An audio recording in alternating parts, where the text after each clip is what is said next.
సంచాలక్‌గా అపూర్వ చేసిన మిస్టేక్ వల్ల రోహిత్ వర్సెస్ అమన్ మధ్యలో జరిగిన గేమ్‌లో ఎవరు కరెక్ట్ విన్నర్ అనేది మనకైతే ఒక క్వెషన్ మార్క్ లాగా మిగిలిపోయింది. లాస్ట్ బజర్ ఎండ్ అయ్యే కంటే ముందు అమన్ రోహిత్ సైడ్ నుంచి 2 బ్యాగ్స్ అయితే తీసుకొని తన సైడ్ అయితే యేసుకుంటాడు. అప్పుడు రోహిత్ సంచాలక్‌కి క్వెషన్ చేస్తాడు. "మీరు స్టార్ట్ అని చెప్పలేదు కదా" అని అంటే అప్పుడు అపూర్వ అంటది, "నేను మీరు ఫిజికల్ అవుతున్నారు కాబట్టి దాన్ని స్టాప్ అని చెప్పిన గేమ్‌ని కాదు" అని చెప్పి చెప్తది. అలా చెప్పిన అపూర్వ విన్నర్ అని చెప్పి అమన్ సైడ్ వెళ్ళకుండా మళ్ళీ రోహిత్ విన్నర్ అని చెప్పింది.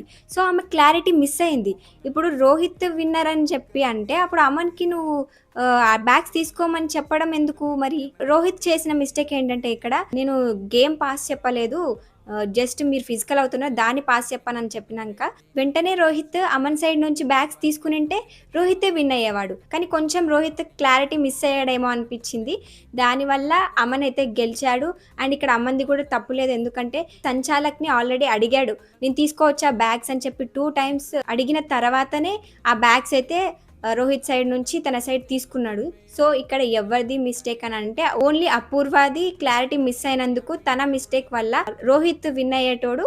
కానీ అమన్ అయితే విన్ అయ్యాడు. సో, మీకేమనిపించింది ఇందులో అమన్ విన్ అయ్యాడా? లేకపోతే రోహిత్ విన్ అయ్యాడా? అనేది కామెంట్స్‌లో చెప్పండి. అలాగే సంచాలక్‌గా అపూర్వ కరెక్టా? కాదా? అనేది కూడా కామెంట్స్‌లో చెప్పండి.